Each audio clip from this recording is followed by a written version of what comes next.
Clashes have broken out in the French port town of Calais, and this is after authorities began clearing the so-called jungle migrant camp. Latest report with RT's Polly Boyka. This is the front line of the part of the jungle that's meant to be evicted today. Now, we don't know how close we can get, but you can see the riot police here in their shields with their masks, ready for any sort of action that might take place.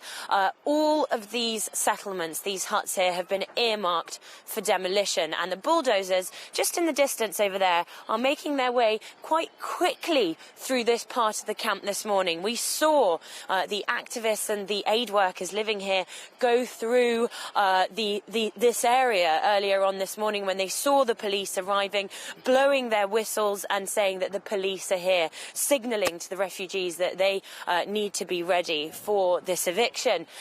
You can see there's fires burning, and over there, just in the distance, there are a number of refugees who are stood on top of their tents. They are refusing to leave, and that's why there's a heavy police presence here. They'll be trying to avoid the sorts of scenes that took place here yesterday with, oh, you see, we're not being allowed to move past this area, but they'll be trying to avoid the sorts of scenes that took place yesterday with rocks being thrown at the police and a heavy police response. We felt the effects of it ourselves. There was a lot of tear gas deployed in the area. There are some 40 trucks that we counted stood just outside this area trying to reinforce that police presence, and there were water cannon trucks as well deployed at the entrance to the jungle camp.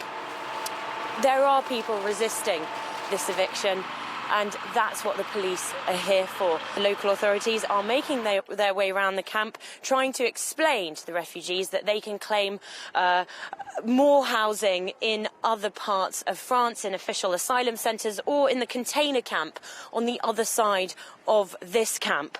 But for the moment, it's a tense and a fast-moving atmosphere. Reporting from Calais, I'm Polly Boyka.